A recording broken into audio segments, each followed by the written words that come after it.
Welcome. Thank you so much for joining us. I'm very excited about this conversation today and delighted to have all of you here to talk about the future of mediation post-pandemic. And I would just like to take a moment to introduce my good friend, and I'm pleased to announce Mediate.com's first chief data scientist, Ola Deji, who's going to be facilitating the conversation today. So Ola Deji, please take it away. Thank you, Colin, and it's great to be a part of the Mediate team. And Mediate.com has done so much over the years and has great leadership with Colin. Ola Deji, I'm going to stop you for 1 minute because I'm going to hit the mute all button, and then I'm going to ask you to unmute yourself. Okay. Perfect. So there we go.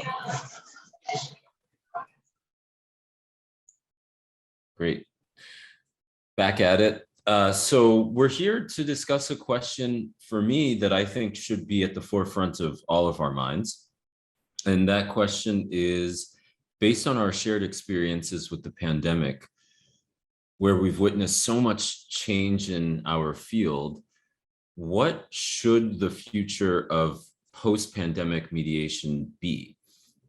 We've seen from firsthand experience how information and communication technology tools have helped our field thrive, or at least survive, stay-at-home orders and health and safety considerations that made in-person mediations challenging. So my aspiration today is to center our conversation on some empirical data that I collected from practitioners in our field, exploring how they engaged with the pandemic. And I'm actually going to share that report in the chat box so you all at least have it on hand right now.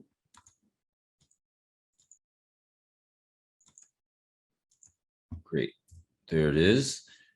So the goal today is really to make sense of some of this data and have a conversation based on some of this data, and then to explore our shared experiences. And the hope is that all of these factors that we'll be exploring today can help to inform what the future of alternative dispute resolution can and should be. So to do this, I have a formidable group of panelists. I'm actually going to ask Colin if he can to spotlight the panelists so everyone can see them. And these panelists are joining us from different regions in the world, different time zones. Plenty of gratitude to Helen for joining from Germany. So it's quite late for her right now. So all from different regions, all have different backgrounds, and all have different areas of expertise. And so I just want to briefly introduce them, starting with Cassie Lively. Cassie's the executive director for the Center for Conflict Resolution, CCR, in Chicago. Cassie has mediated hundreds of cases, and she's also trained hundreds of mediators over the years. And Cassie is also a tri-chair for the Association for Conflict Resolution's Community Mediation and Restorative Practices section. So thank you for joining, Cassie. Thanks for having me. Yep. And next is Helen Winter. Helen is the founder of Resolute, a nonprofit based in Berlin that empowers refugees and citizens to manage and prevent community-based conflicts through dialogue and peer mediation. Helen also does a lot of work with storytelling and helping communities from different backgrounds to understand one another. So I'm actually going to be really curious about your perspective on the role technology can play with storytelling and promoting empathy. Helen has also mediated with the LA Superior Court, and she also has experience with the UN's Office of the Ombuds and Mediation Services. So thanks for joining, Helen. Thank you. Happy to be here. Great. Thank you. Next is Missy Greathouse. Missy is the executive director of the Dispute Resolution Institute, located in Southern Illinois, rural part of the country. And Missy is an attorney, a mediator, and she's also involved with a long list of law and mediation focused organizations. Some of you may not know this, but Missy is also a certified yoga instructor, which I just think is beautiful. So thank you, Missy, for being a part of the conversation. Thanks for having me. So I wanted to start this conversation, as I mentioned earlier, just reflecting on where we've been. And by being in the ADR profession, we likely have some overlap and shared experiences in the work we've done over the last 2.5 years. But I'm also sure that based on our different areas of expertise, there are unique aspects to how we see the world and how we see mediation and ADR today. So I just wanted to, as my first question, I just wanted to ask for each of you what some of the benefits and complications have been since the start of the pandemic in shifting from in-person work and meetings to something that's a bit more remote and that's more online in nature. And I'm going to start with Cassie, if you don't mind me calling on you first. Sure, happy to start. So just a little more about the context in which I'm working. So Center for Conflict Resolution is a large community mediation center. Our office is located in downtown Chicago, and I think that's relevant to the discussion. So we've really seen a lot of efficiencies in, especially for clients, but also for our volunteers who are largely providing the services free of charge, in not having to come downtown and spend an hour in traffic and pay $40 to park. We've seen huge decreases in no-shows for our clients, where before, if someone forgot about an appointment, we would call them and they would say, well, I could maybe be there in a half an hour, I forgot, or an hour and a half. And now it's, you know what, I'll hop on Zoom in 5 minutes. And so it's made it a lot easier to access the services, I think, particularly for clients of limited means, who are the majority of folks that we're serving. I also think we see our parties so much more comfortable being able to participate in their own space.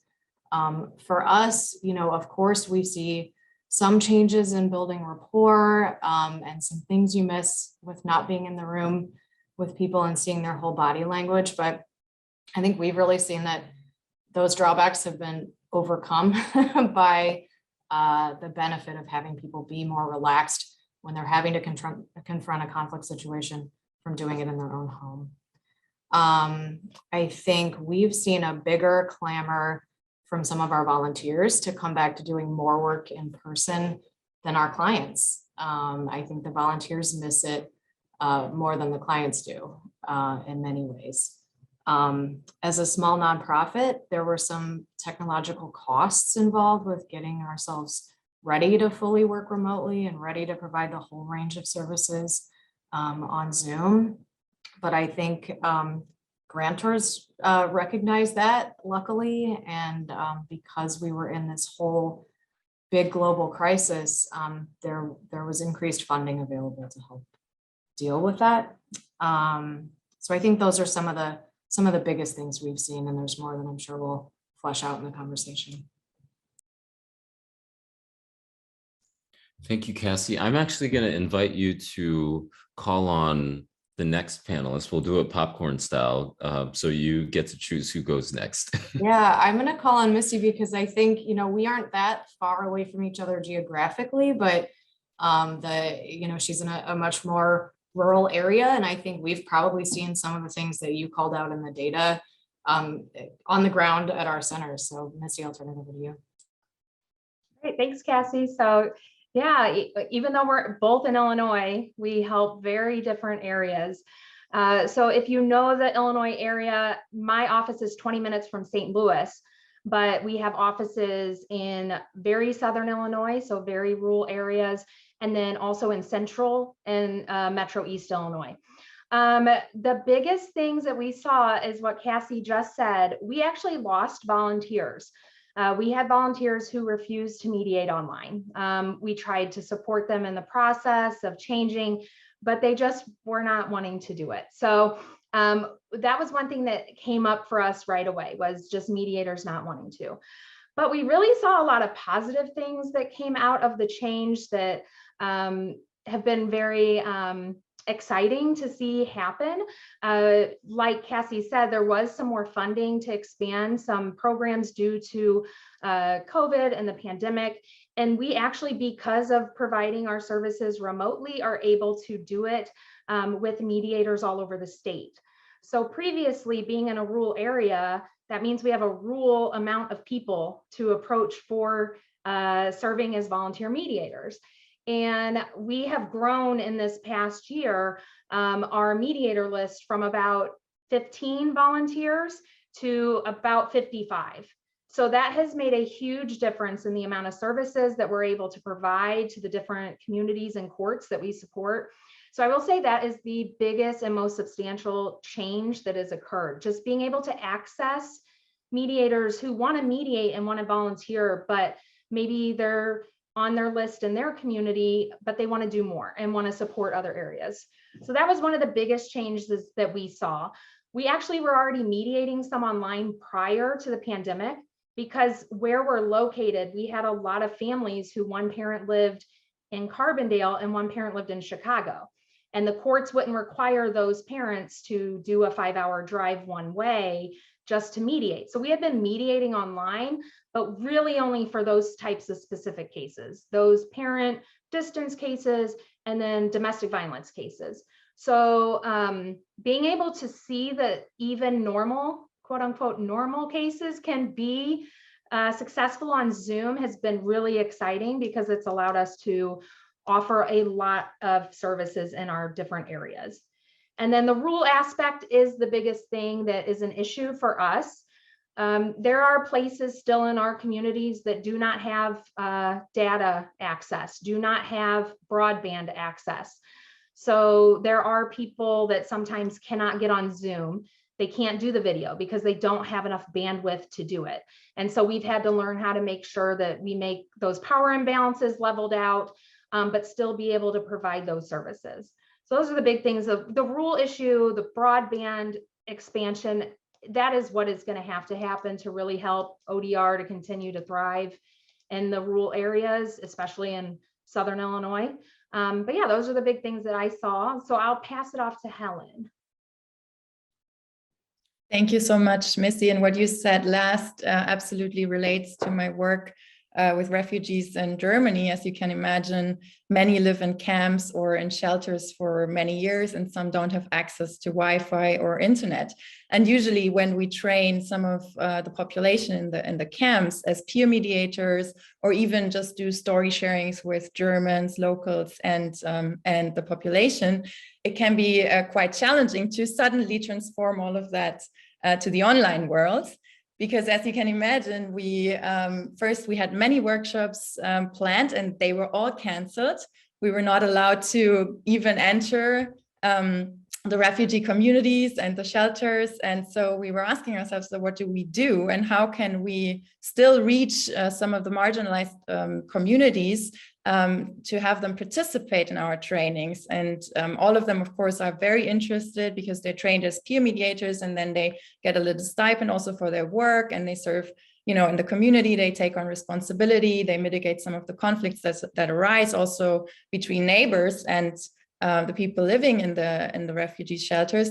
So how to suddenly translate that to the online work was very, very challenging for us. So we saw ourselves more as also advocates for, you know, promoting access to internet and thus access to justice as well. And we kind of switched our work a little bit to doing more dialogue work because we wanted to, you know, work more internationally. We saw there was the Afghan crisis at that time, for example, as you remember, and many people from Afghanistan suddenly were displaced in different countries all around the globe. And so we saw that as an opportunity to connect them in an online story sharing forum and have them talk to one another about some of the challenges of resettling and, you know, trying to rebuild their lives in another country, in another context, and then having them form a network of support and motivate each other in the story sharing on, you know, how to do that. So those were great opportunities, actually, that as a result of of the pandemic as well. But we can talk more about that later. Yeah, that's all really interesting. And I think, once again, I just want to highlight the beauty of this panel. We have the urban perspective with Cassie, and I think Missy has given great examples contrasting the rural experience with the urban perspective. And then Helen, I think what you were touching on there with refugees who are coming in to a country maybe they've never been to, and now also having to use a different medium of storytelling and experience sharing, mediums for promoting empathy. They're using these different tools now in a different country from what they're from where they were previously located. So I think that kind of just highlights how technology has this broadening or ability to expand how individuals are actually engaging with one another, how they're able to empathize with one another, how they're able to understand different people's experiences, which is easy to take for granted sometimes. But when your work is heavily focused in storytelling, right, technology is highlighted in the ways that you kind of suggested there. And I wanted to go back to what Cassie mentioned earlier about how Cassie and Missy both mentioned this, how people aren't as tethered to a physical location during the pandemic. I think, Missy, you mentioned the drastic increase in the mediators the volunteers you have access to now, that is across the state of Illinois, whereas before it was maybe more local in nature. So to me, that is both surprising and unsurprising, right? We're all in different locations right now, and it's really facilitated by Zoom in this moment, but there's so many different mediums that can facilitate this interaction. So I guess I was just curious about the surprises that you felt. Looking back on the pre-pandemic world, to me, it would be a bit surprising that Dispute Resolution Institute in Southern Illinois now has mediators across the state. So I was just curious about other surprises that you all have experienced throughout the pandemic. And I will start with Missy this time. Right. So yeah, the expansion of our volunteer pool has been amazing. I will say the biggest surprise is we also offer mediation training, and I did put off putting our training online. I really like to train in person. And finally, we just had to do it. And I cannot say how enjoyable training online has become. I really thought it wouldn't give the same experience that maybe I would be able to give otherwise. And so that has really been a large change for us. And that has allowed us to train mediators, not just in Carbondale or in Champaign. We've been able to train other mediators who wouldn't otherwise have access to training, which has been great because they maybe live in western part of the rural part of Illinois. And I'm sure this is the same throughout the country, but there's studies that show in several counties in Illinois, there's only one lawyer. So if there's only one lawyer, you can imagine how many mediators there might possibly be too, unless there's a community program. So that has been really the biggest surprise for me, is just how enjoyable that's been, how receptive trainees have been to that. That mediation training piece. It's really been exciting to see that build out.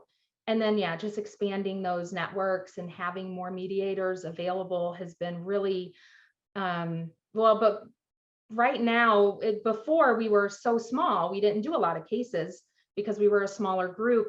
And right now we're mediating on average, 100 cases a month, which we would not have been able to do with 10 volunteers.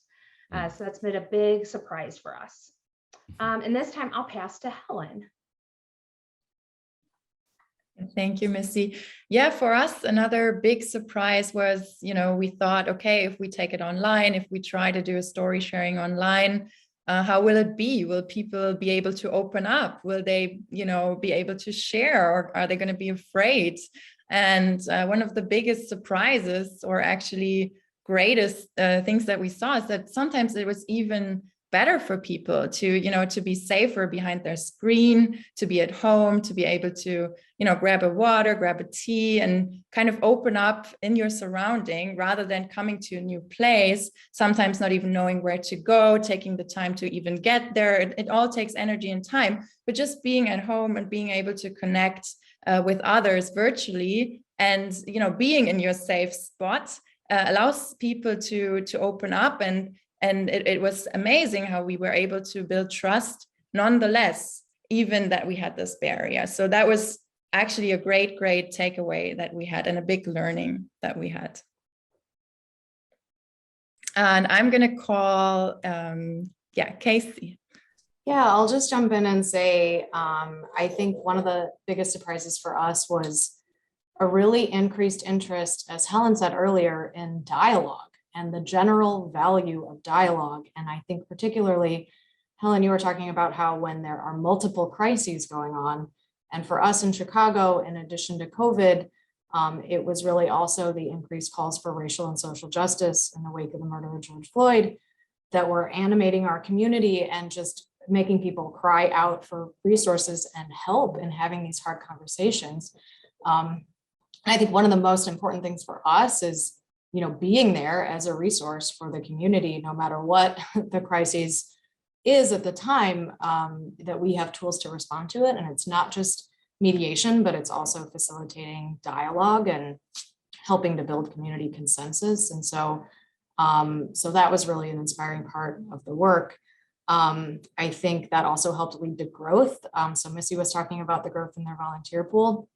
It's also led to a huge growth in our staff. So pre-COVID, we had 10 full-time employees, and now we have 24, which leads to a whole other array of challenges, but also opportunities.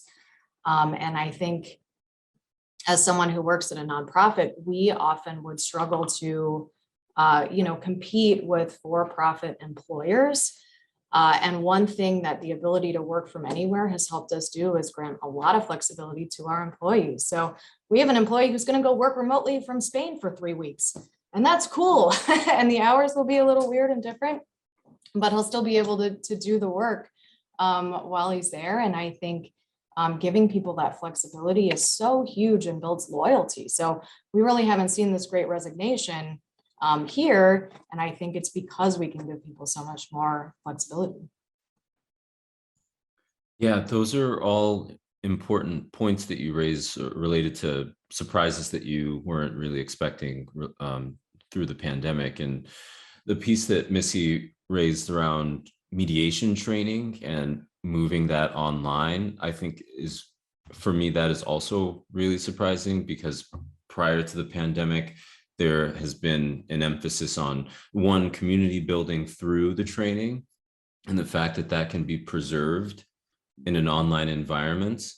And it relates to what Helen touched on, in an environment where people are more comfortable and where they feel more safe in their homes or in whatever location they're located. That seems to be both surprising and exciting for what the future of post-pandemic mediation could be, you know, how we recruit the next fold of mediators into our field.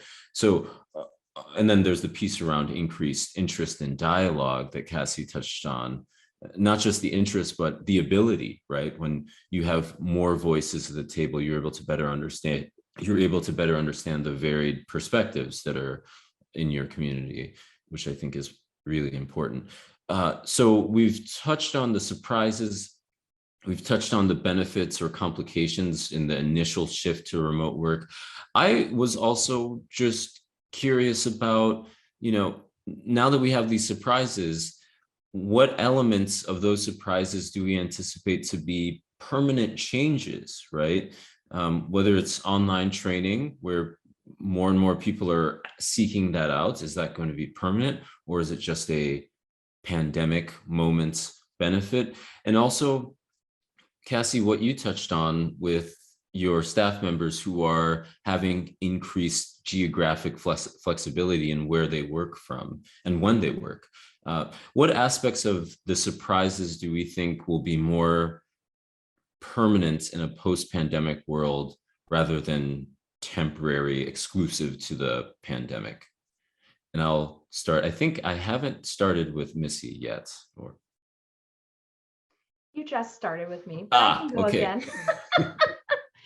The biggest thing that we'll keep is the online training. It's we're still gonna, because I love training in person, I will still do trainings in person, but I think we're gonna keep at least one a year online, because we do have people who have wanted trainings for years and just could never make the commitment of a week or the commitment of a couple weekends, and the online setup worked a lot better. So we will definitely keep that. And then we will definitely keep mediating online. That's not going to go away. We will have, for some of our programs, they're going to be strictly online, because it is the way we have to use the volunteers throughout the state to be able to provide those. But for other programs that are more community-based, we've started to just give people the option to pick. Do you want it online or not? And if you both agree online, then we'll do it online and not make you do what we think you need to do by going in person. So those are the two things that we'll keep for sure. And I will pass to Cassie. Missy, I'm sorry. Oh, I just yeah. wanted to jump in there, actually. So you mentioned in mediations where both parties agree that they want to do it online, that you will give them that option. I'm actually curious, what is the default? You know, so if one party wants online and the other doesn't want online, how do you think through the default expectation for mediating? Yeah, so that is only going to be happening in one of our programs, in our family mediation program. The rest of our programs are going to just default to online. And if someone wants to, well, and also we do a statewide agricultural mediation program.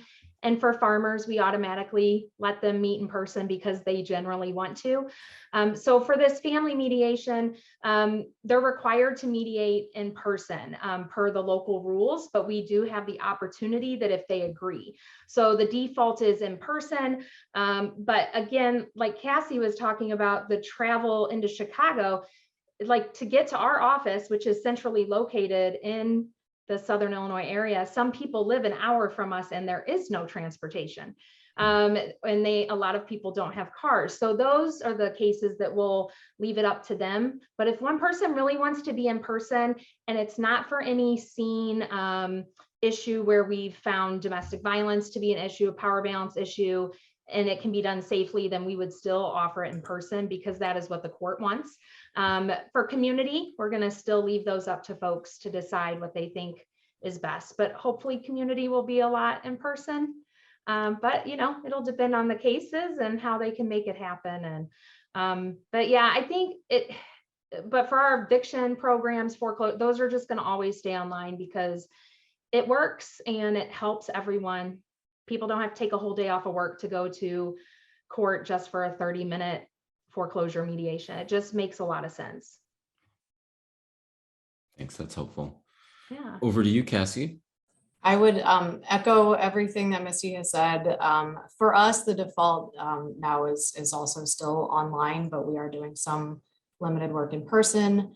I think on us from a staffing perspective, we plan to always keep the flexibility of hybrid work and allowing people the opportunity to always work 2 or even 3 days a week from home, with some days in the office as well, because it's been really nice to return to some in-person collaboration and serendipitous conversations that happen between colleagues. The other thing is that here in Cook County, the big early resolution program to help deal with eviction and consumer debt cases in the wake of COVID was always conceived to be online and couldn't operate in person because of the complex nature of it. But essentially we have mediators, rental assistants, and legal aid all on one Zoom room, and folks who could be serving people from any part of Cook County back to back to back, someone from the far northern suburbs in Skokie, someone from the far northern southern suburbs in Markham, without any travel time and just bouncing between Zoom rooms. So that's been huge. And I also think in terms of thinking about long-term impact, we've really seen the Circuit Court of Cook County government, the Chicago Bar Foundation, who have played a leadership role in putting this program together, see the incredible value of it for increasing access to justice, So before, for example, if you had an eviction case in Cook County, you'd show up and maybe you'd get lucky and be there on a day that a pro bono attorney was there that you could talk to. But a lot of times you weren't lucky. And now everyone has that opportunity, which I think is huge. And I'll pass to Helen. Thank you, Cassie. Yeah, I can also just echo that, because due to the pandemic and the changes that we've made, we created a whole new program that allows us to have international participants that can connect from all around the world, which wasn't possible before. So that really expands not just the scope of our work, but also the content, because they can talk about many new things and see, okay, you know, someone landed in India, is living there now, faces completely different challenges as somebody else who, you know, entered Poland and has to create a new life there. So they can connect, they can share, they can talk about some of the similarities, some of the challenges. But in the end of the day, our participants realize that they're in the same boat and that they can inspire one another and motivate one another, even though for some it may be more difficult than for others. And this is a huge, huge benefit that we see in our work that we haven't thought of even before. So I think this is something that is just, incredible. And people actually make it work. You know, I talked earlier about that some don't have internet, and we had a participant who shared with her mobile phone, and, you know, she spent her data just for joining this training. And then she understood, oh, I can't share my screen with the other participants. I have to get a computer. And I actually recorded a conversation with her, and I would love to share that with you, because I found it so incredible how she saved money just, you know, to buy a computer, because she's getting from the German government. I think she's receiving, she lives in Germany, she's a refugee from Afghanistan, and she's receiving 400 euros monthly. And she was talking about how she saved money for a computer. And if it would be interesting to you, I would love to share that, if that's okay. Please. Yes, please do. Okay, great. Let me just see that. Yeah, so that's this one. I just saved money. And when I received the money from the social, and I just saved money, I just don't care about any other things. I just eat a small meal, and then I say that it's, I think, the only key for my progress. And I don't care, you know, girls always focus on the fashions, on the clothes and these things. Actually, it's not easy, but somehow I saved it. And also we all create, and we just connected to Wi-Fi for our apartment. And then personally, I saved my money after 5 months. I could buy a very basic computer, and now I could use them. Wow, that's very impressive. So your priority was to buy a computer, and you saved money for 5 months to get it. Yeah. It's a key. What should I do if I happen to take a very professional, for example, table with very delicious food or very fashionable clothes with very high marks? What should I do? These things doesn't help me. Maybe in the future, I'm fine. When I now hire computer, I will share my ideas and I continue these things. I'm sure in the future, I'll find a very great job. Then I will have everything.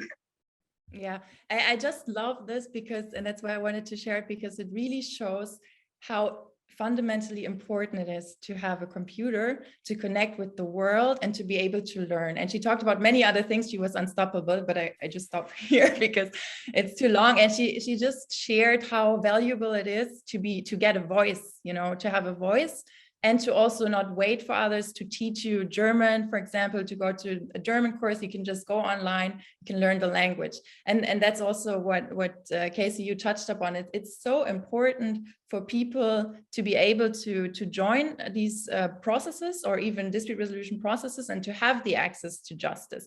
And one key is the priority, and had she not joined our program and realized, okay, with my phone, I can barely do nothing. She might not have a computer. She might not know these things. I mean, this might go too far, but what I'm saying is she realized that, and it's wonderful. And it is really the key today in today's world.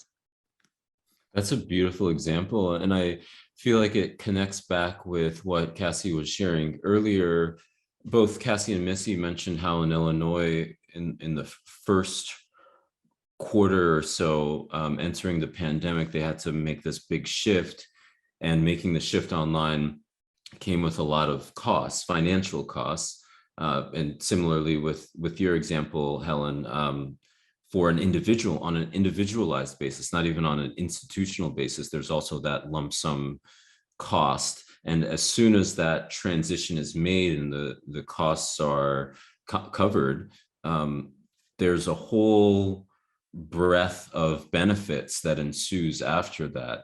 And it goes back to what everyone has been sharing, where a lot of the surprises, a lot of the benefits that we've identified over the pandemic aren't temporary in nature, they are permanent. And that's because we had the support institutionally or on an individualized basis where we could make that jump from a non-digital, in-person mandated or expected environment into one that's a bit more flexible and can meet people where they are, wherever that is in the world. So I think that's a beautiful example. I actually wanted to share my screen for this next part and go to the report I put together, and I'll just share that in the chat box again before sharing my screen. So let's see, do you all see this? I hope so. Great. So here we're just seeing how 2019 is the pre-pandemic world and 2022 is today. And so what we're seeing is on the left column, on the left side here, it's meetings with colleagues that are physical or in person. And then on the right side, it's meetings with parties that are in person. And really what this graph is showing is that at the start of the pandemic, or before the pandemic, most people, were meeting at least once a week. So daily physical meetings with colleagues were about 40%. And if you include at least once a week meeting with colleagues, that goes up to about 75, 80% of individuals were meeting in person. And the same holds true, a very strong number were meeting with parties at least once a week. And then there's just this huge shift away from meeting daily or at least once a week. And the shift is towards never or rarely meeting with parties and colleagues in person. And the transition is really for, as everyone has touched on, going towards an online world. And the reason why I emphasize the 2022 is that the transition isn't just a pandemic thing. The data is really showing that at least through 2022, individuals are really engaging more and more online and less frequently, at least in person.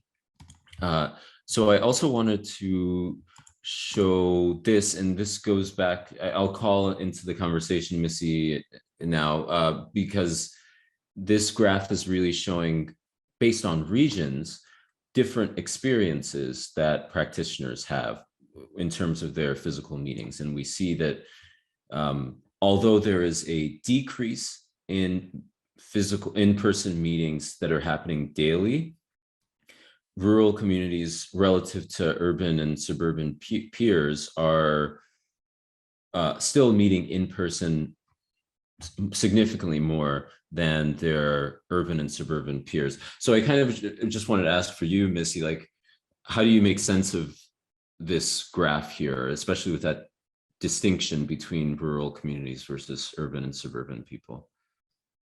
Well, I think this just proves what I was talking about earlier about how I lost volunteers because they They didn't want to go to online.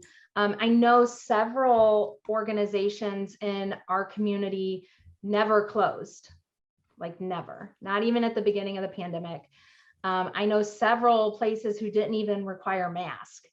They just were not going to do anything related to the pandemic. And so, it's interesting to see that it is a rule thing with your research, that it really does show that, because there are so many areas that still, I know, I have colleagues, not in the ADR world, but in other professions in the rural area, who have tried to put in some work from home, like tried to talk to their employers about getting a day to work at home, and haven't been able to break that barrier. Whereas a lot of us, even in the rural area, a small majority of us, I mean, my staff can work at home whenever they can work at home. I don't care.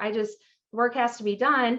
If it has to be done at court, it's at court. If not, it can be done at your house if it's online. So it was really interesting to see your research, because there was such a pushback in Southern Illinois to get people to do stuff online. It really was challenging.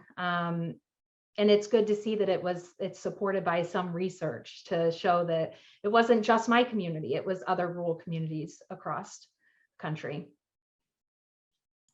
Yeah, I agree. And it is interesting, other parts of the report I published really highlights how, in terms of workspace satisfaction, rural communities haven't had much of a change, right? Where they were pre-pandemic is really where they are today. Whereas for urban and suburban communities, like where they were today, their workspace satisfaction actually exceeds their pre-pandemic rates. And I think that relates to the fact that the rate of change for rural communities in adopting ICT tools has been less than the rate of change with urban and suburban communities, which, as the graph I just showed exemplifies, there's been a huge transition for folks like Cassie, where they work in Chicago, towards much more online proceedings, more ODR processes that they're adopting. So Cassie, how do you make sense of that? The rate of change for regions that like Chicago or New York or Los Angeles is pushing the boundaries, really, where there's such a small number of people who are having daily meetings with parties and with colleagues. How do you make sense of that graph? Yeah, I mean, it exactly tracks for me, because I see people saying, oh, wow, there's now at least 3-4 days a week where I don't have to spend 40 minutes on the red line. And that's an immediate thing for folks to embrace, just in terms of making their daily lives easier. And also, I grew up in central Illinois, much closer to where Missy provides services, and have also seen that, my family's still there. A lot of my friends are still there, and there's just not the change was never as big, and it's, much more gone back to more normal now, faster than it has here. It makes a lot of sense on the ground. Helen, how about you?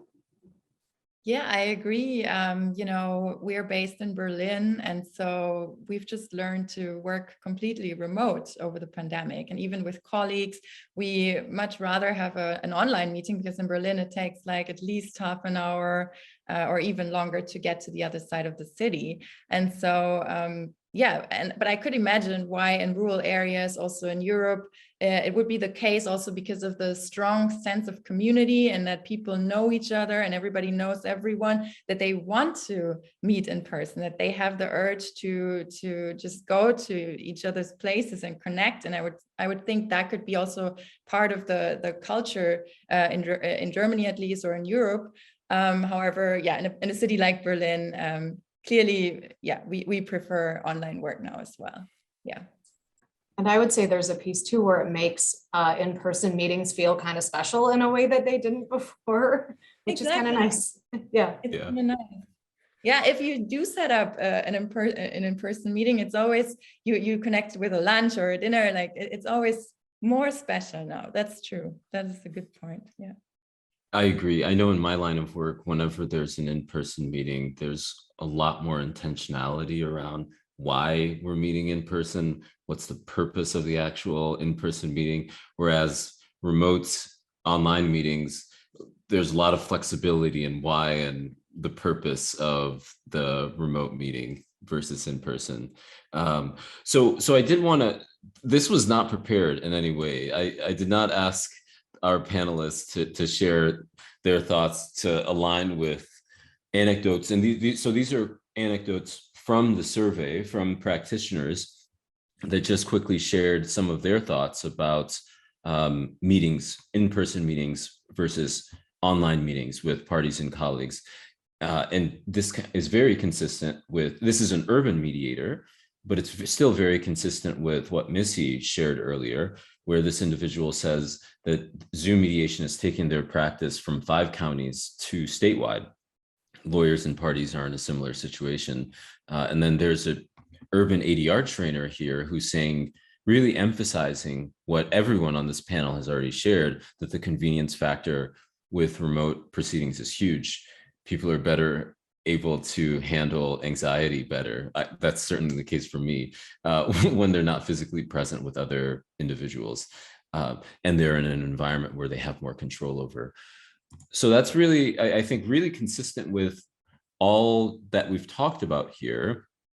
And it's not just the data that is consistent, it's just the anecdotes from so many different regions of the country, even with Helen, different parts of the world that are seeing a similar urban and rural difference on how they prioritize online versus in-person meetings. And I know, Missy, earlier you mentioned farmers, right? And farmers are like, why would we do an online meeting? Like, community is so important for us. So I also wanted to spend some time thinking about these future expectations we have.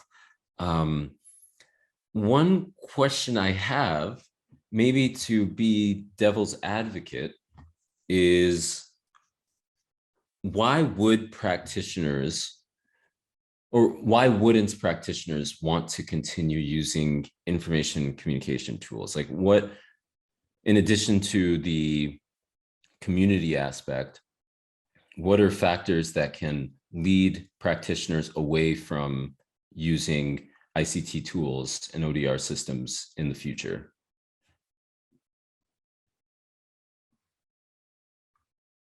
Anyone can jump in.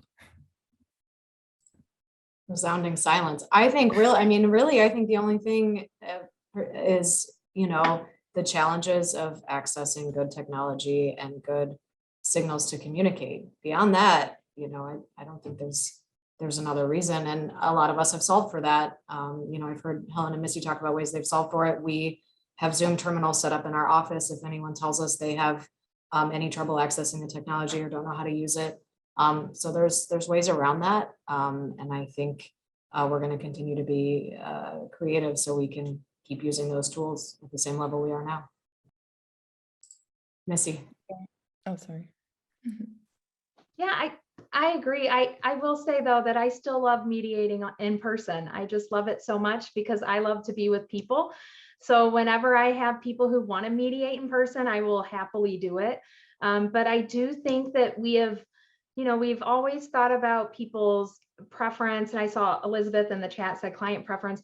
Like, if we think about people's autonomy, and now we can give them the choice of how they want to do the process, then if we can do that, we should respect that. And so we've, already seen so many people who just want the online process. And so even though I love to be with people and be in spaces with them, we'll do the online process. But yeah, the community is the biggest thing for me. And then the access. But even with the access issue and the broadband issue, we still have people who would rather mediate by phone than do an hour drive to get to our office from a rural area. So it's still winning out over in person in a lot of our communities. Helen? Yes, so for our work, especially for the peer mediation trainings in the camps, we have to do those in person. I mean, we tried doing some of them virtually. However, I think it's different. When you train many people with different languages, different levels of education. You have a lot of barriers, also cultural barriers, and we always co-train with refugee mediators to have that transparency, to create trust. However, you really, for some of these, you want to be in person, and also because what you just mentioned, Missy, the access. The access is crucial. Sometimes they don't have Wi-Fi, they don't have access to internet, they have to pay for it themselves. They do that, yes. However, looking into the future, it would be amazing if everybody would have access to internet, and if we can be stronger advocates for that. And to your question in the chat, Katharina, yes, we also work in rural areas. As you know, most refugee camps actually are in the far outskirts of cities, and that also leads to further problems with integration and people and neighbors having prejudice. So some of our story sharings actually have to be in person, because we want to talk about exactly these prejudices. We want to address, why does somebody sit away from me on the bus, or why are Germans always so bureaucratic? We want to address these things, and that sometimes we can do that online, and we want to do that online in the future, and we can be way more internationally working online. But however, sometimes you need to reach a neighbor who's an elderly woman who grew up in the GDR regime, and she has no idea how to use her computer, and we want to reach everyone. And that is the only point that you also mentioned, Missy, that I see as a big barrier. Yeah, but ideally everyone would have access, and then it will work.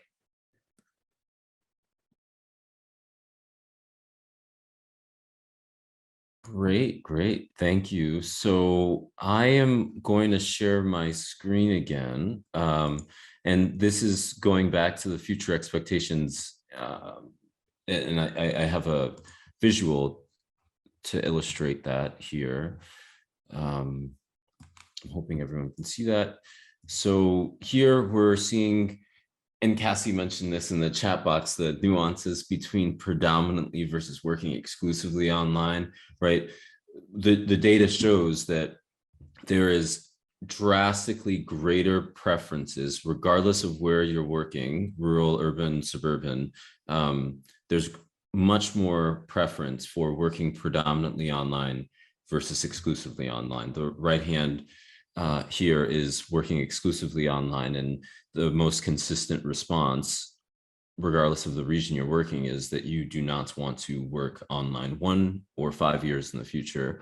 Whereas working predominantly online, there's some nuance here with rural communities, right? 1 year from now, most of the rural respondents really are open to working predominantly online, but when they think of 5 years into the future, that preference decreases. But for everyone else, it's pretty consistent here that urban and suburban folks want to continue working predominantly online. So yeah, this is going back to some anecdotes that people shared. This one, an urban mediator, overlaps with Missy here. Missy, earlier you mentioned how you value the personal touch of being in person, and this urban mediator, is saying the exact same thing, basically, that there's something lost when you lack the human contact when it's done online. And then a rural ombuds here who goes back to this ongoing theme that each of us have mentioned in terms of efficiency, especially cost efficiency, where the individual says, ODR is here to stay. It saves us time, money, and makes the ADR process more productive. I believe we'll see more hybrid cases where one or more parties are in person, others are virtual. So I guess related to that, the hybrid piece is really interesting. Because we all prioritize giving the optionality to parties in a dispute. And so I also just wanted to spend some time thinking through how we can best align our work to be effective when it's hybrid. Because, once again, it's these are new processes we're engaging with, right? I've been in mediations where someone is on the phone and the other person is in person, and the person in person says, wait, I didn't know I had the opportunity or the choice to be remote. So I guess I'm just wondering, best practices we can develop, thoughts on best practices that we can develop when it is a hybrid first mediation or dispute resolution process.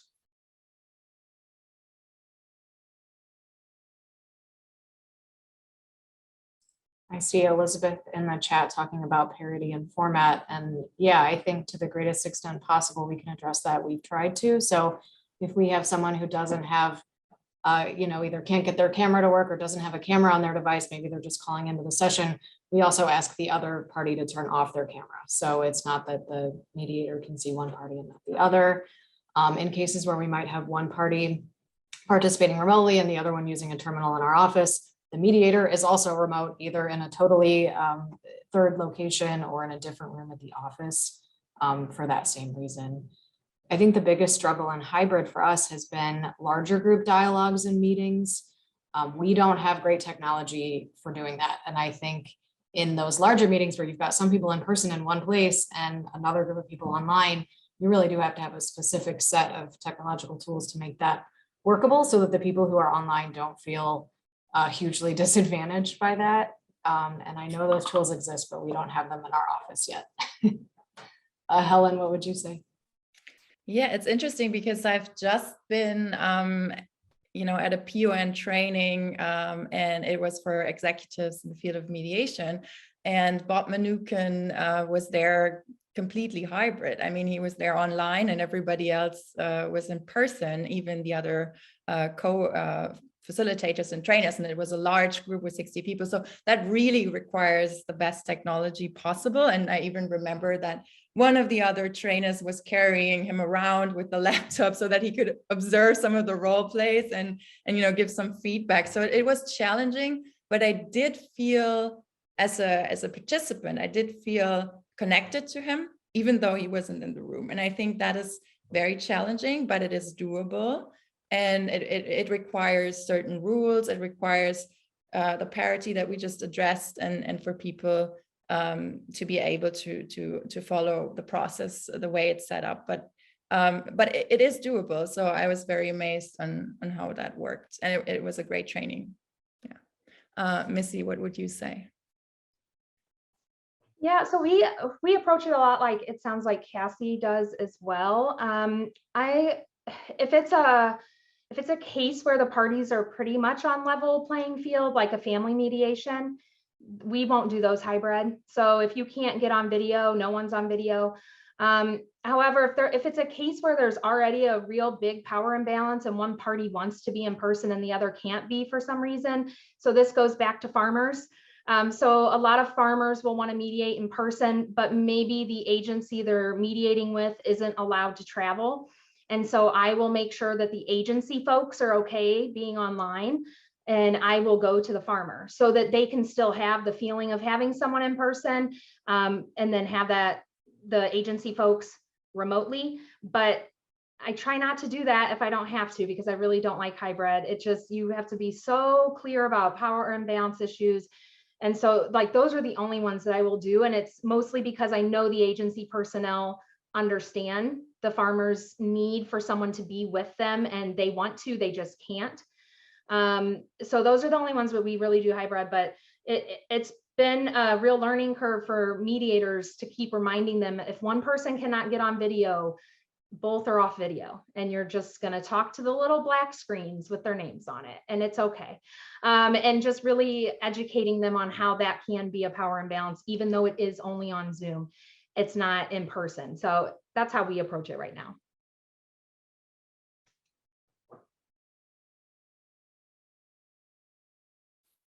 So I actually wanted to circle back to what you just shared, Missy. So, mediation and the work of being a mediator, or being an ADR practitioner broadly is changing. And it's not like it just changed in the first 3 months of the pandemic and we all figured it out. It feels like it's constantly changing.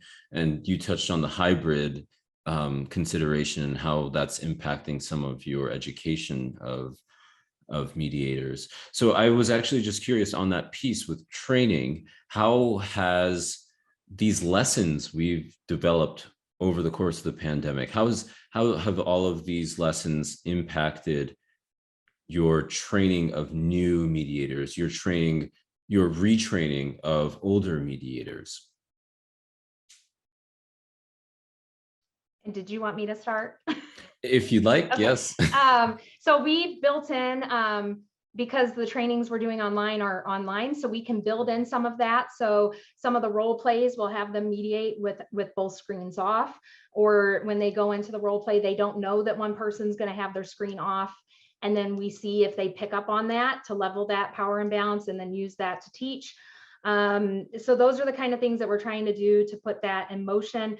Then we also do the peer review where you have someone sit in to review your work throughout the years. And so that's a good place to catch people who've been mediating a while on things that maybe they need to be brushed up on.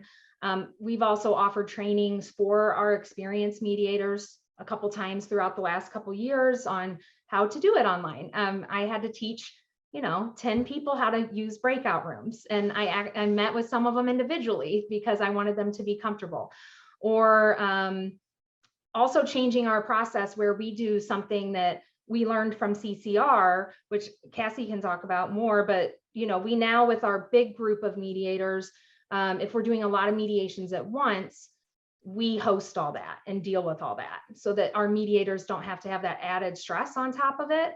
And so that we're there to support them and move them and do the breakout rooms and all of that.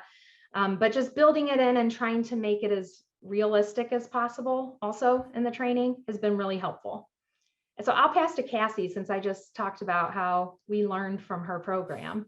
Yeah, we learn from each other. So I would just say, a lot of what Missy said is true of us as well. And we also we had a bunch of like dedicated large group, let's learn Zoom together things in the beginning, but now we do it on an ongoing basis too, as new folks come in. And then the other thing that's been really helpful for us is using reflective practice groups. So we have a monthly online reflective practice group where mediators, not only for CCR, but even from other centers, other contexts of doing ADR work, can come and share problems and solutions and brainstorm and talk about difficulties they faced and sort of problem solve jointly with other mediators. And that's been really beautiful too, to be able to offer that online, because offering something like that in person, coming downtown, if you live 45 minutes from downtown just for an hour, to connect sure would be nice, but most people don't have that kind of time. And if they can just join on Zoom over their lunch, it's a lot easier. Helen. Yes, I've worked with a mediation company in Berlin called Medio, and we've given a training for Syrian diplomats, female diplomats and peacemakers. And it was quite challenging for them to use Zoom for the first time. And so, yeah, I can really echo that sometimes you just have to, give a little bit of a Zoom training before you start the other training. And it works. Patience is a virtue, and everyone is learning, and it's sometimes a training over the course of several months, and you really grow together as a community, and it's really different. The last few sessions, you even want to have a little Zoom celebration sometimes at the end of a training, and people get together and bring their own food, and it's a transition. In the beginning, it's people, they're shy, they turn their camera off, and you really want to respect that, because you want to say yes, I would also feel shy if I'm, in front of 60 other people, I don't really know them. I might also want to turn my camera off, but then, you see how they change gradually. Like you can think about, do I want to, create a rule that everybody turns their camera on, or do I want to, gain this trust over the course of the program and really see how people feel more comfortable with using technology and by themselves then, turn their camera on, even when saying hello, when doing the little icebreakers in the beginning that are so pivotal to these programs, because you want people to just feel comfortable. And sometimes it can just feel a little awkward. So I think these are some of the lessons that we've learned, where we really just it's an experiment. I mean, for all of us, it's an experiment, and there are a lot of possibilities, but the learning curve is going like this, and we're not nearly at the end of that experience. So, yeah. Great point. I mean, I feel it, and I've seen it with others, how that learning curve is, it's changing. It's changing very quickly, and the pandemic has really forced it in so many ways. But as we've all touched on, these are permanent changes. People are not expecting to be meeting with parties or with colleagues as frequently as they did prior to the pandemic. So I wanted to circle back to the conversation we had earlier about access to justice, and I'll share my screen for this. So one of the anecdotes towards the end of my report here, a suburban ADR trainer just says how online has similar accessibility successes and challenges as meeting in person for many clients. It opens possibilities for some and closes it for others. So, basing this question in access to justice considerations, if I was a regulator, if I was a legislature, what would you tell me to help me understand the importance of access to justice when it comes to online dispute resolution?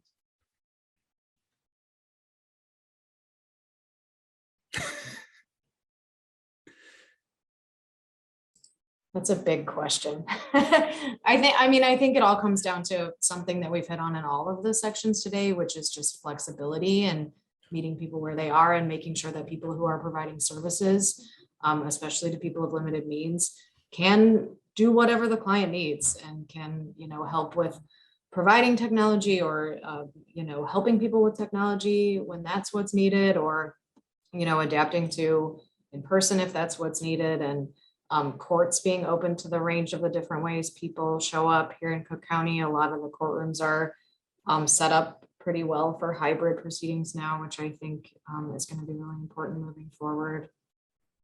Missy. Yeah, I agree with all that. Yeah, I mean, I think the biggest thing that I could say from our programs is these are 100 cases a month that we're doing that would not have been done otherwise. And so, some access is better than none. So yeah, it'd be great to mediate everything in person, all lovely and all day and be great, but it's just not realistic. And so if we are able to provide services to, right now we're in 26 counties. We're in 3 different circuits, and we provide mediation to 26 of the 102 counties in Illinois. That would not be done without online dispute resolution. That would be the biggest thing. It's like that they're actually accessing it instead of just moving through the court process. Helen?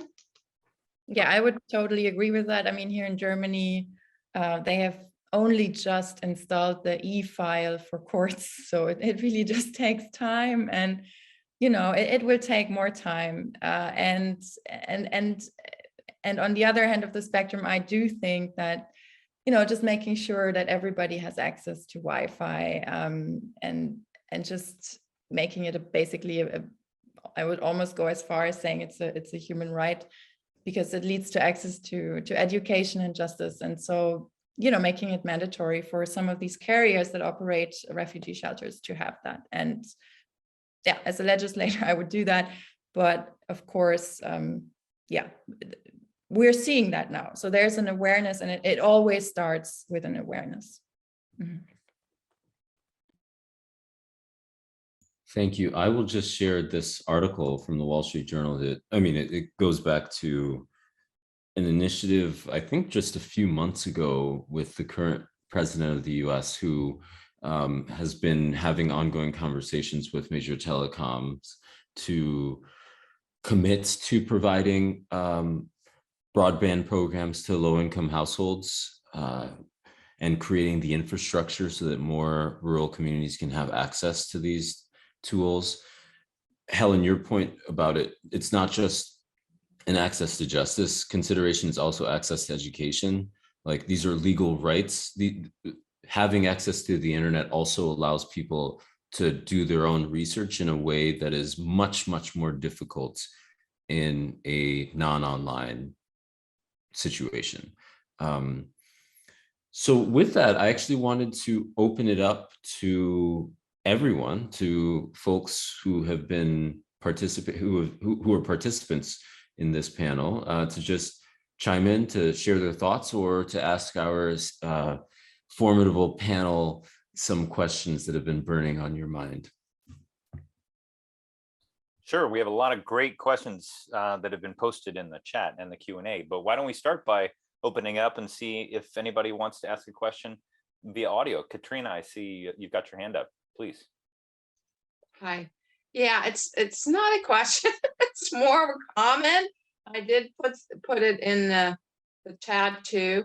As an elder care mediator, my perspective is always a little bit the odd one out.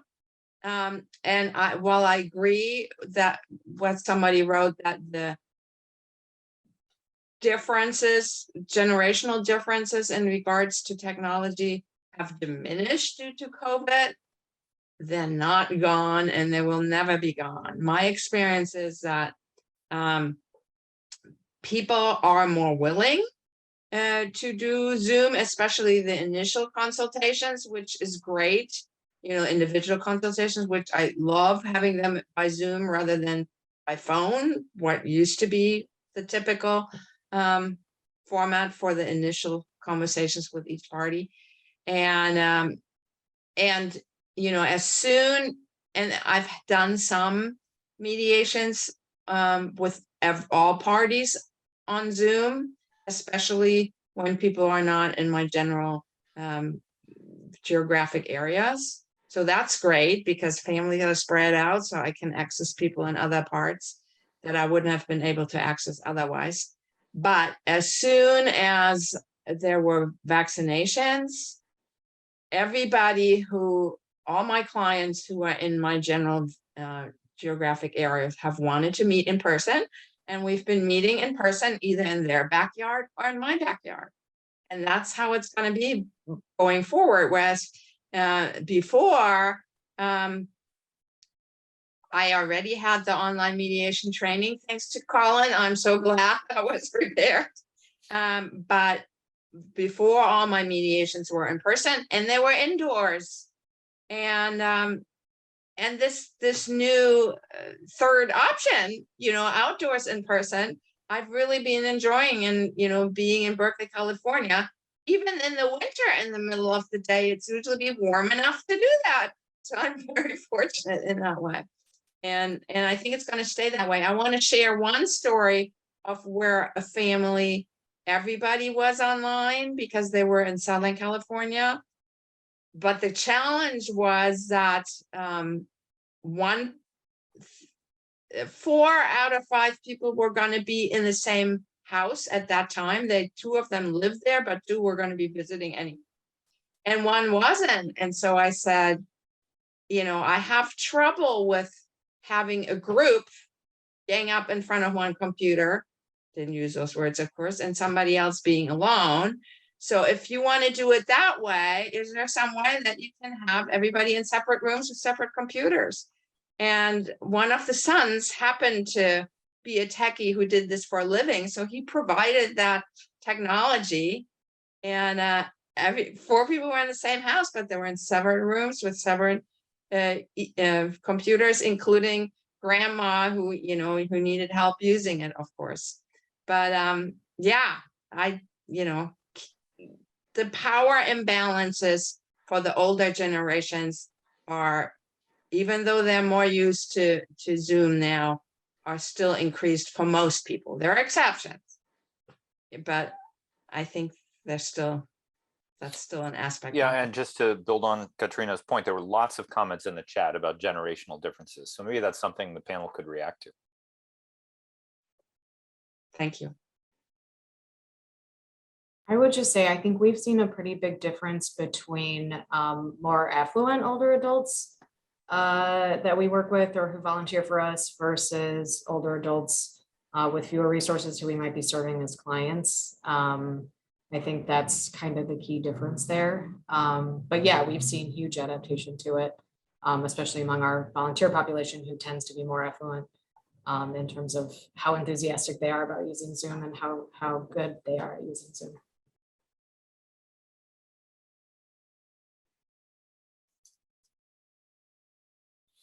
Well, I'm sorry. Please, Helen. Yeah, I just wanted to say we've seen yeah, some families, you know, getting together and then having the children help their parents use Zoom and then being present in the room with them and also benefiting from the training. I can now only speak for the training side of that, but we've seen cross-generational teamwork, so to speak, that is so yeah, pivotal when you are aware of some of these challenges that the elderly community does face, and especially across different cultures as well. Go ahead, Colin. Well, what I was going to say, Misty, I don't want to cut you off. Do you want to speak to the generational part of it? No, I would just echo what everyone said. I will say, though, that I have had lots of young people who don't know how to use Zoom too, because they just use their phone to text. And so we have had to also teach them how to download Zoom and how to turn their computer or how to turn their camera on. So I think it's really also just a use issue. So if you, like, we've had lots of people who don't work on computers at their day job, so they have no idea how to use it. So that can be an access issue too. Well, I see Meyer's hands up, but I do want to ask a question because I know Bob's going to need to leave in a minute. He made a couple interesting points based on his extensive experience. But one of the points that he made is about security.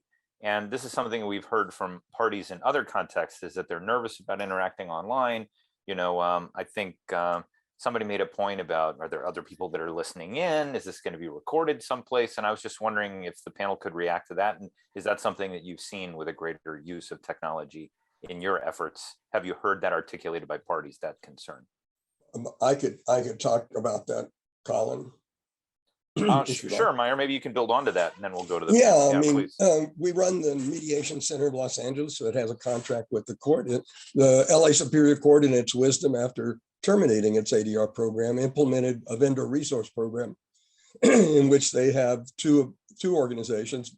Mine is the only nonprofit that operates a low-cost, high-quality mediation program for all civil mediations.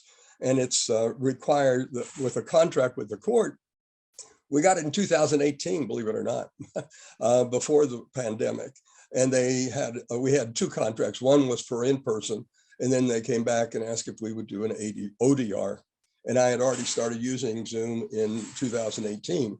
And I said, yes. So we have a contract with the court to do online mediations at a lower cost. All of our mediators have to have 10 years of good standing as lawyers in the state bar in order to join our panel. So we have 20 of them.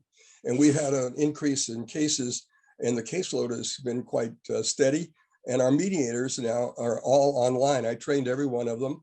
We call them Zoom certified because they have actually gone through the stages of actually showing me that they can use the invitations, the breakout rooms, and most importantly, to secure the room once everybody's there.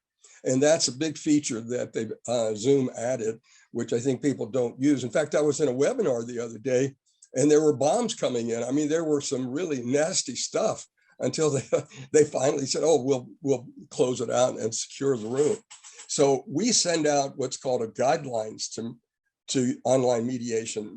We have all of our mediators, when they engage the client, they do the coordination of the time and place of the online mediation, but they all use standard forms, confidentiality agreements, engagement agreements, invoices, and so forth.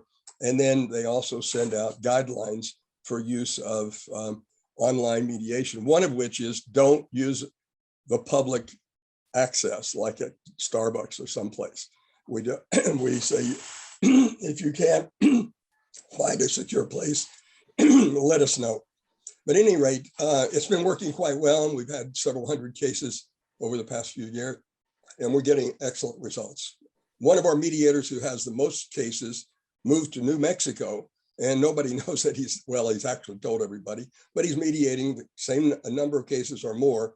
He's one of the more popular mediators for all Southern California counties. So he's got quite a nice reputation, all online. So it's been very productive. And we have a lot of attorneys calling up and wanting to join our panel who want to get training and who also want to learn how to use Zoom online. So there's a big demand, both from the legal community, the lawyers who want to transform into mediation. They can only do it now online more than in person. Yeah, so just to build on what Meyer said, I think training mediators on how to use Zoom securely is really important, but because that helps to reassure the parties. But back to on Bob's point too, have you heard from any of the parties concerned about these things that Meyer and Bob are talking about?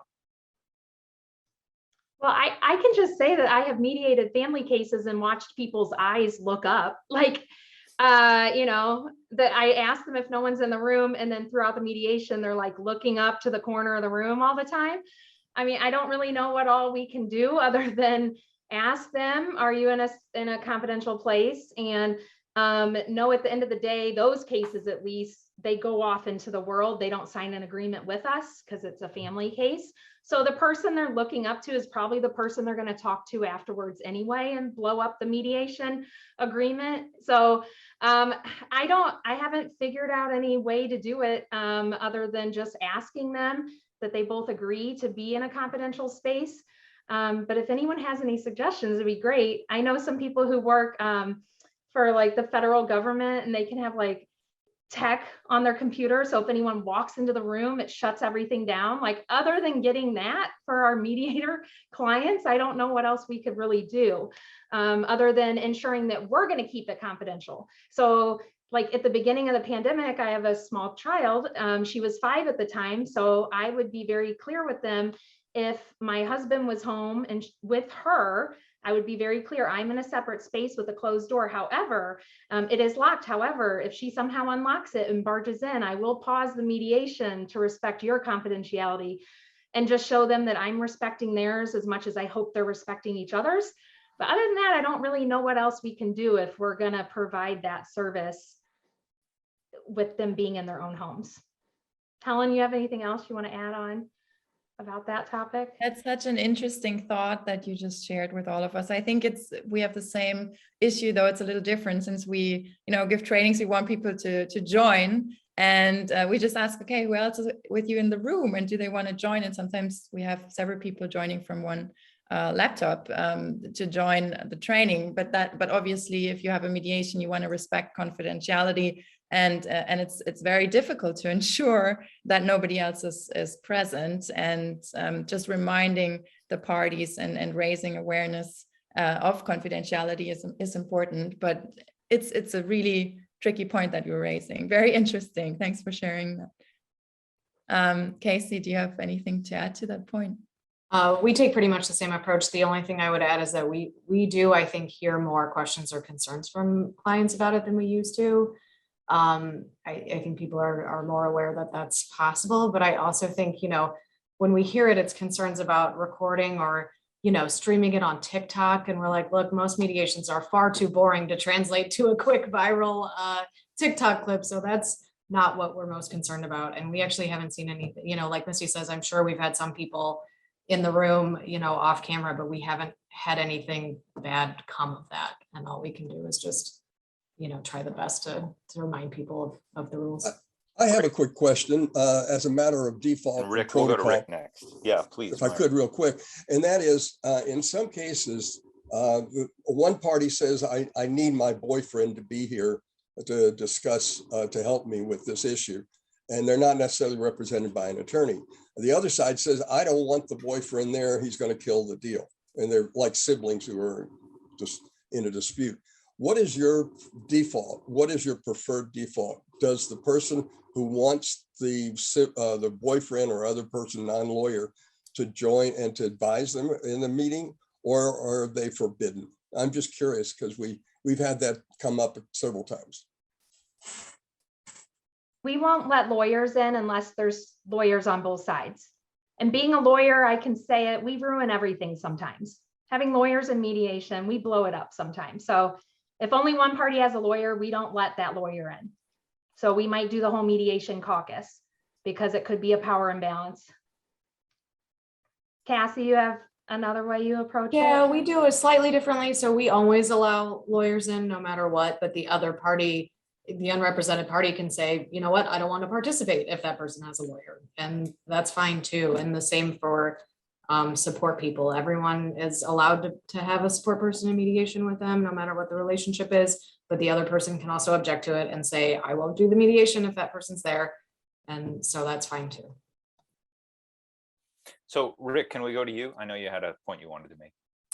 Thanks. I first want to appreciate or acknowledge the discussion. The panel has been superb, and the discussion from various perspectives has been quite meaningful.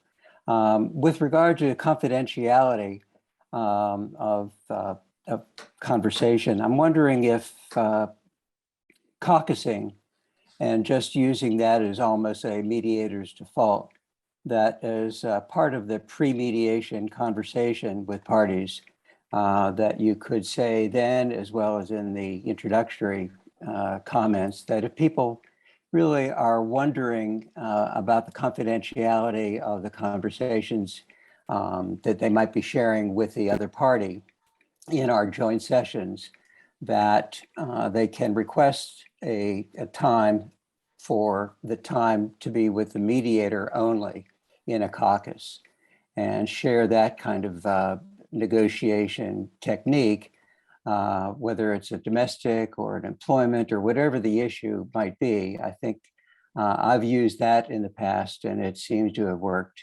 And that's one option I think you can handle with parties who might be anxious or sensitive to the possibility that conversations are really suspect or subject to not being confidential.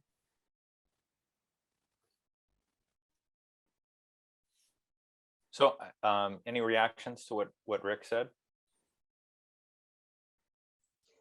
I have one more comment. We strongly urge that there be a pre-mediation mediation with, if there are attorneys involved, about a week before the actual hearing date. In that pre-mediation, they can set forth the agenda and also the rules and work out the bugs of technology. And that has worked very well. If you just have a 15-minute conversation with the lawyers to get everybody comfortable, this is what's going to happen. You're going to get an invitation. You're going to come into a waiting room. I'm going to put, I'll bring you in. We'll all be there together, and then I'll separate you. And this guidelines, and then you talk about it at a pre-mediation, and it gets people a lot more comfortable knowing what the technology is about. But most attorneys in LA by now have done online mediation, and everybody is pretty much uniformly agreeable that it's here to stay. And it's probably the best technology that has saved the industry of mediation and saved the courts, by the way, because without having online mediation, just think of the number of cases that have piled up in courtrooms that were closed down because of COVID. And right. We're getting a rebound of COVID now. I just finished getting it myself. So I'm a little bit under the weather, so excuse me. Well, but that's why this is safe, because I could have COVID and you guys won't catch it, right? Yeah, that's right. That's right. That's why this all happened. I will say that's an ICODER best practice as well, that kind of pre-mediation meeting to kind of demystify things. There's one other question I wanted to surface. I know we're running out of time here. Elizabeth asked, she said she'd love to hear if anyone is a decision maker facing pressure from their court system or government partner to resume mediation in person. And I think Ken also asked a question. They said, are we getting to a point where courts are going to stop presuming that face-to-face is the default, and that they may presume that mediation online is the default, or even prefer that, and face-to-face becomes the exception? So those two questions are kind of related. I wanted to know if our panel could react to them.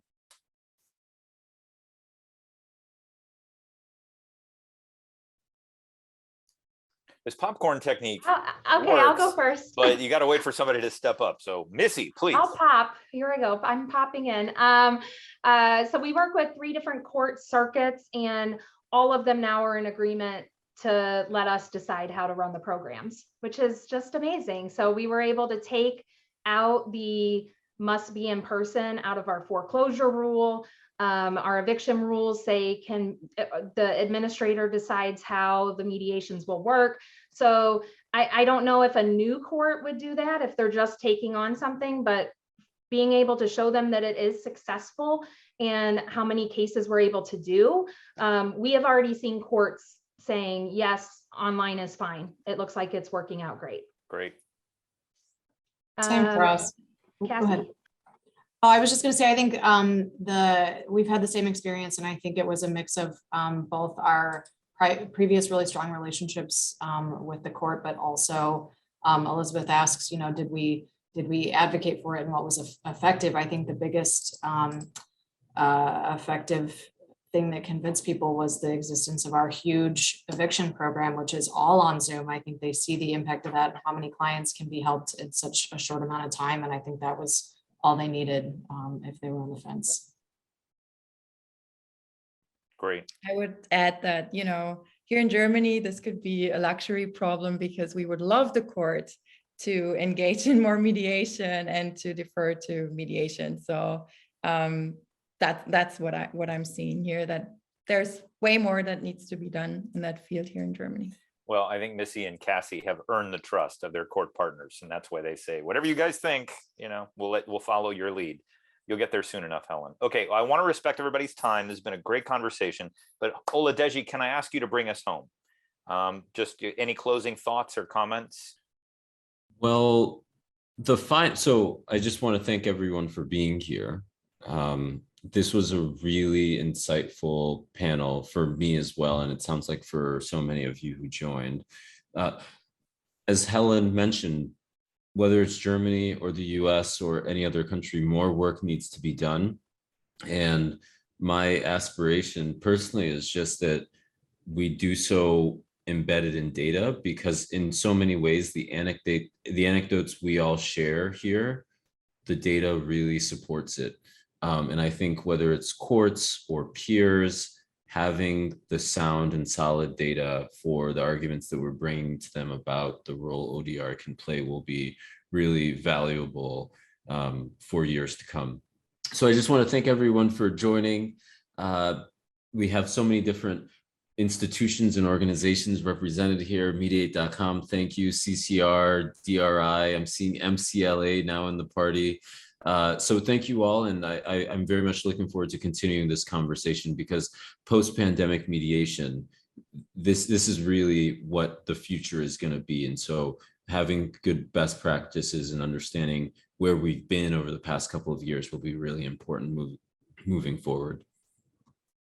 Thank you all. Thanks, everybody. Thanks, everyone. Bye.